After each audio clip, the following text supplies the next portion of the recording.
pinag-uusapan na rin po namin kanina pa.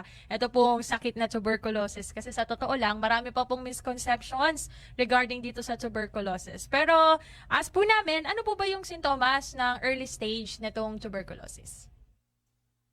So, ang sintomas ng early stage ng tuberculosis ay maaaring hindi gaanong halata no, or malala at maaaring mapagkamalang ibang sakit kasi syempre may mga iba't ibang sakit din tayo sa baga no, tulad ng COVID, flu, pneumonia. Kadalasan ang mga tinitingnan natin, may apat tayong pangunahing sintomas na tinitingnan no, para malaman natin kung ang isang tao ay masakit na tuberculosis. Una, kapag umubo ng 2 linggo o higit pa. Pangalawa, yung paglagnat ng 2 linggo o higit pa. Pangatlo, yung pagbaba ng timbang, hindi naman nagda-diet, pero pumapayat. And yung pang-apat, pinagpapawisan tuwing gabi. Naka-aircon, pero pinagpapawisan. Pero kadalasan, actually based dun sa 2016 na National TB Prevalence Survey natin, tatlo sa mga taong mayroong dalawa sa kada 3 na tao na may sakit na tuberculosis ay walang sintomas. Kaya Ako. sa atin, sa advokasya po natin, in-advocate natin yung annual medical examination, lalong-lalo na yung chest x-ray. No, I mean, Oo. kung hindi lang ho talaga dadaan sa chest x-ray, no? Hindi, Kung malalaman. oo, or hindi pa lumalala, hindi mararamdaman nung iba. Parang ganun ho ba? Yes. Opo, may mga ganun po na lalo na yung mga nag-uumpisa pa lang, na dumami yung Mm. bakterya sa kanilang mga baga, hindi pa yun naglalabas ng sintomas, pero maaaring nakakahawa na sila. So, yung Yun. routine medical examination natin through chest x-ray, yung screening lang siya. Siyempre, kapag nag-positive tayo dun sa chest x-ray for TB, kailangan pa rin nating i-confirm yun, itetest yung plema para masigurado natin na tuberculosis talaga ang meron. So, Pero actually yung si may mga TB hindi lang po siya sa baga, pwede Mhm. din siya sa labas ng baga tulad ng sa mga kulane, sa mga buto, pwede rin po siya. So, ano pala yun, no? Kailangan talaga magpa-chest x-ray. Yes. Oo. Yun yung Yes po. encourage sa Mm-mm. mga tao. Sa ating lahat, actually. Na, ma'am, nasabi niyo na rin po yung word na nakakahawa. Paano po ba nakakahawa ito pong sakit na TB? Yung TB, nakakahawa siya. Ang mode of transmission niya, yung tinatawag nating airborne. So, nakukuha siya sa hangin na kapag may nakasalamuha po tayo na nagsasalita o kaya inuubo o kaya bumabahing, tapos may TB yun, pwede po natin yung makuha. So, yung mode of transmission niya, through air lang, no? Hindi natin siya makukuha kapag ginamit natin yung kubyertos na ginamit ng isang tao na may TB, sa mga swimming pool, yung mga ganun po, hindi siya. So, even yung pag-inom ng alak or paninigarilyo, hindi natin siya makukuha doon unless nahawa na tayo, tapos, syempre kapag lagi tayong nagpapagod o kaya laging mga naninigarilyo, nasisira yung baga natin or umiinom, bumababa yung resistensya natin, maaari tayong magkaroon ng active tuberculosis. Oo. Na parang yung lifestyle pa rin Isa pa rin sa mga Oo. isa pa rin sa factor, nangungunang factor. Nababanggit na rin ho natin yan, ma'am. Sino ho ba yung parang vulnerable o yung may mataas na posibilidad na mahawa ika nga ng TB? Ayan, so ito linawin po natin, no? Lahat tayo ay maaaring magkaroon ng tuberculosis. Usually, naririnig natin yung mga payat lamang, yung nagkakaroon ng TB, no? Hindi po totoo yun. Kahit na medyo healthy, medyo malaki yung mataas yung timbang, no? Maaari pa rin tayong mahawa ng tuberculosis. Pero sino ba yung mga high risk? Yun, Ayan. ayan. So, ang Yes. tatandaan lang natin, dalawang bagay. Gaano ba kadami yung bakterya na nakukuha mo? Syempre, pag masyado nang madami po yung bakterya na nakuha natin, hindi na yung kayang labanan ng ating resistensya. At pangalawa, syempre alam natin, importante na malakas yung resistensya natin. Kapag humina yan, Mhm. hindi lang po sakit ng tuberculosis yung maaari nating makuha, no? So, dalawa, yung exposure, gaano kadami yung bacilli, tsaka yung level ng resistensya. So, kadalasan, sino ba yung mga yon? Yung ating mga healthcare workers, kasi frequently exposed sila. Tama. Yung mga mabababa yung resistensya, yung mga nagda-dialysis, yung mga umiinom na nagkikimo, yung mga ganun po, yung mga bata, mga senior. So, anything po na tingin natin nakakapagbababa yun ng resistensya o kaya naman ay palaging exposed, halimbawa yung mga household contacts, yun po yung at high risk. na Oo. magkaroon ng tuberculosis. Kasi alam niyo po ba na si TB, actually si katawan po natin, kaya niyang patulugin yung tuberculosis bacteria. Kaya hindi siya katulad ng COVID na pag halimbawa, nagkita tayo ngayon, nagkasama tayo ng mga 5 to 15 minutes, bukas maaari may COVID na tayo, no? Si TB, hindi po siya ganun. Actually, prolonged exposure siya. So kung may Mhm. nakasalumuha ka na may TB ngayon, maaaring may nakuha ka na konting bakterya, si katawan natin, pag malakas yung resistensya natin, papatulugin niya yan. So, pag napatulog niya yan, wala po tayong active TB, hindi tayo kailangan maggamot ng 6 months, hindi tayo nakakahawa. Ngayon, after 5 years, 10 years, lagi tayong nakakasalamuha, o kaya biglang bumaba yung resistensya po natin, maaari hindi na kayang patulugin ng resistensya natin yung bakterya, gigising po yun kahit wala na tayong nakakasalamuha na may TB, no? Pero meron na tayong bakterya. So pag nagising yon, magkakaroon pa rin po tayo ng active TB. Kaya ngayon po may pinopromote tayo yung TB preventive treatment. Kung mataas yung chance, lalo na sa mga household contacts, na expose, nakakuha ng madaming bakterya, para after 5 to 10 years, hindi na po siya magising, Mhm. um, pwede Mhm. po silang uminom ng mga gamot na meron tayo sa health centers para tuluyan na pong hindi magising yung bakterya na nakuha nila. So ma'am, parang lumalabas, ang possibility na mahawa ang isang tao sa isang may TB, like, ang prone ay kung kasama mo sa bahay, kasama mo sa trabaho, na Yes po. araw-araw mong nakakasama, ganun mo ba? Nakasalimuhan Yes mo. po. Yes po, kadalasan yung mga madalas nating nakasama dun sa nakalipas na 3 buwan. Yun po yung mga ina-identify nating close contact. So 3 months, no? Ganun pala katagal. Oo. At Opo. yung binabanggit niyo ma'am, balikan ko lang, kapag ba nagkaroon na siya ng TB before, may possibility bumalik. Ganun ho ba yung binabanggit ho ninyo? Opo, maaari po kasi Oo. bakterya po yan. So pag Mm. nakakuha tayo ng bakterya, napatay natin yung bakterya, magki-cure tayo, pero pag nahawa po ulit tayo, may bakterya po ulit tayo sa katawan. So kailangan po ulit iyon nagamutin. So yung mga nagkaroon na, parang kailangan pa rin nila ng parang monitoring. Oo. Yes po, monitoring, and siguraduhin natin na yung mga close contacts natin, mga kasama sa bahay, na-screen din sila kasi maaari ikaw may TB ka tapos naggamot ka, Oo. gumaling ka, pero may kasama ka pala sa bahay na may TB, hindi natin alam, walang sintomas, hindi siya na-screen, maaari kang mahawa ulit. Mm. So magagamot po ulit nun. Kaya importante talaga yung contact investigation natin. So yun yung pinaka-protocol ma'am, kapag Yes. may isang nagkaroon, tinamaan ng TB, lahat nung sa household or possibly sa mga nakakasalamuha Ma-check niya na sa din. opisina, Mm-mm. magpa-screen na rin. Screen na din. Yes po. Mhm. Ano Yes, po yes. ba yung ano ma'am? Ano po yung pangunahing treatment naman o gamot po para sa TB? Ayan, para alam lang po ng ating pong mga tagapakinig. Opo, so yung mga pangunahing gamot natin, 4 na combination po siya, no? Yung rifampicin, isoniazid, pyrazinamide, and ethambutol. Ang kailangan lang po nating tandaan, hindi bababa sa mga adult ngayon ang gamutan ng 6 months. Tapos kung yun po yung pangunahing gamot natin, pag hindi na tumatalab, may second line tayo na tinatawag, no?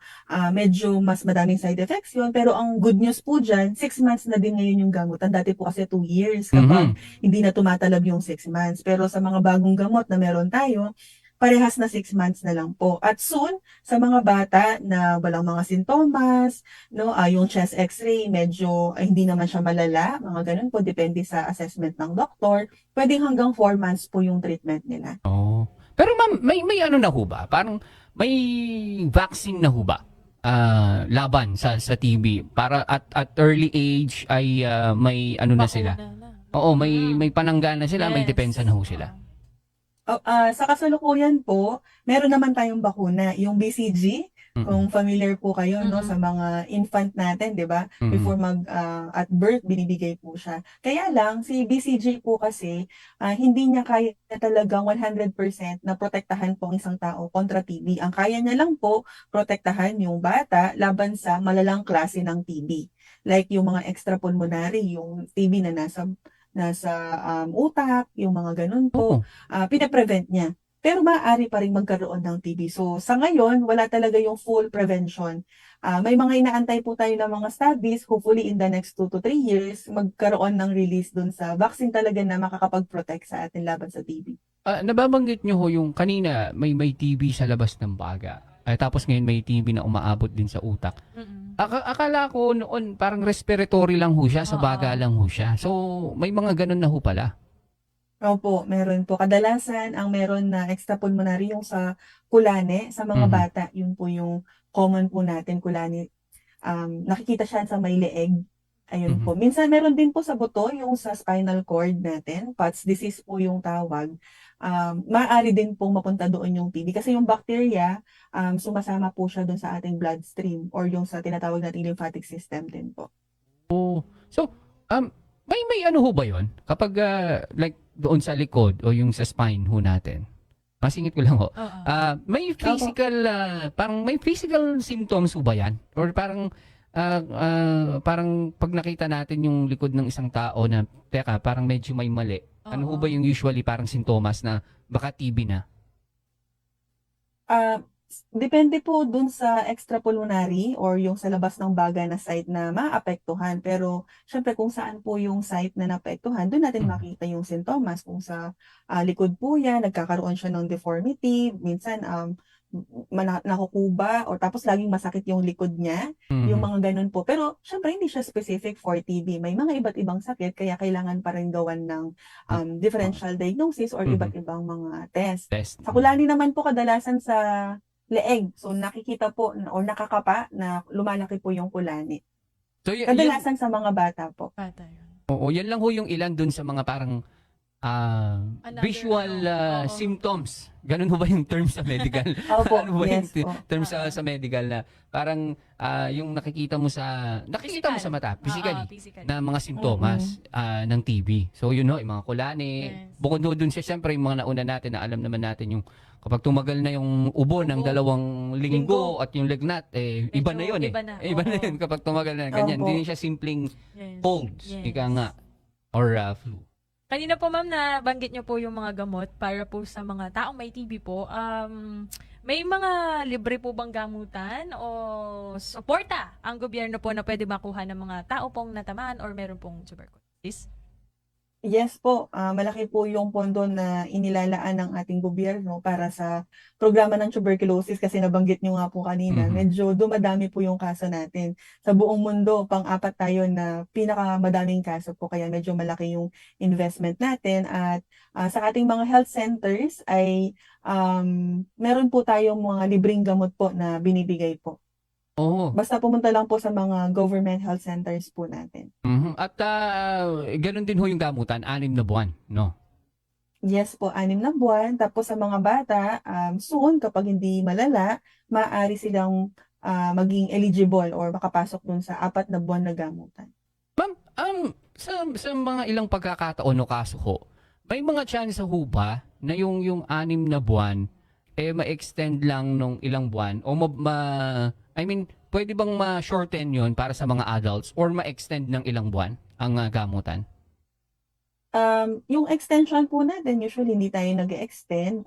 Mag-extend lang siya kapag nakakamiss po ng dose para or hindi nakakainom ng gamot para ma-complete yung 6 months na Mm. treatment po niya. Mhm. So kung halimbawa at the end of 6 months nakita pa rin na may bacteria, kailangan magsagawa ng ibang test para makita po kung tumatalab pa ba yung iniinom niya, baka hindi na pala, may comorbidity pa siyang hindi na ma-manage, baka yun Mhm. pala. So pag ganun po, either kailangan niya mag-start ulit ng 6 months or ibang klaseng gamot na po yung ibibigay. Mhm. Mhm. Pero itong binibigay naman ho, no, nakakalungkot lang, parang pangatlo, tama ho ba ma'am? Pang-apat. Pang-apat tayo sa Pang-apat buong mundo. po. Buong mundo, grabe. Siguro, ewan ko lang, ang nakikita ko lang siguro, yung mga parang misconceptions pa rin natin, tsaka yung Oo. yung early consultation siguro natin. Yung iba kasi parang may nararamdaman na hindi pa pinapansin. Nakakalungkot Yes lang. po.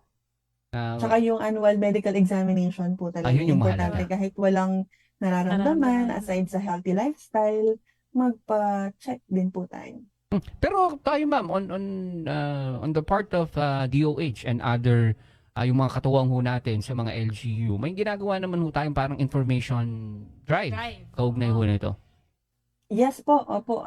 Patuloy po yung paggawa natin ng information drive. Yung mga LGUs po, diretso sa mga barangay. Kami naman po sa Department of Health, Central Luzon Center for Health Development, nakikipag-ugnayan po kami at the regional level sa iba't ibang agencies po natin. For example, si DSWD, para ma-reach po namin yung sa mga 4Ps natin, kay DOLES, para sa Mhm. mga workplaces po natin. Oo. Yung mga ganun po. Tapos sa community, nagbibigay din tayo ng libreng mga x-ray sa tulong ng mga non-government organizations po Mhm. natin. So kung may nababalitaan po kayo na merong free x-ray, kasi magbababa po ng mobile van na may x-ray, sana po ay i-avail din natin yun sa ating mga community. Oo. Tsaka yung si First Lady, First Lady Lisa Araneta Marcos, pinangungunahan niya kamakailan yung pamimigay ng mga vans. Yung mga may mga X-ray na yata yun, kung di ako Oo. nagkakamali. Sa And ang Opo, mga target, tama po, kaibigan, may oo. mga x-ray siya. Tama.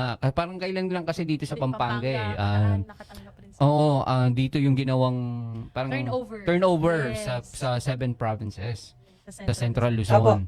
Oo, tama. Oo. So ma'am, kung meron pa po kayong mga paalala po para po makaiwas ang isang tao sa ating pong lahat na nakikinig ngayon dito po sa TV. At saka para makaiwas at kung yun nga, Meron na, oo, ano. kung tila meron nang nararamdaman, saan ho ba pwedeng lumapit? Yun. Ayan. Okay po. So, ang sinasabi namin lagi diyan kapag may mga paalala kami 'no, sa mga nanonood or nakikinig, unahin muna po natin 'no, yung ating sarili. So, tandaan lang natin 'no, yung acronym na SELF. S for Seek Early Consultation. So, kung ikaw ngayon na nakikinig or nanonood na ay may ubong 2 linggo o higit pa, lagnat na 2 linggo o higit pa, labis-labis na pagpapawis sa gabi o kaya naman ay hindi maipaliwanag na pagbaba ng timbang or pamamayat, magpa-check up na po kayo agad, no? Or kung ikaw naman ay na-identify na isang close contact ng isang taong may TB, magpa-check up na po kayo agad, no? Libre ang test at gamot sa ating mga health centers, sa ating mga rural health units. Ngayon, kung wala naman po doon, magpo-proceed tayo sa letter E, yung examination natin, na kung walang sintomas, siguraduhin po natin na magpa-x-ray tayo 1 beses sa 1 taon. And yung letter L, syempre yung lifestyle po natin. Maaring nahawa na tayo, napatulog lang yung bacteria, kaya importante na mapanatili natin na malakas po yung ating resistensya. At letter F, i-follow po natin no, yung infection, prevention, and control.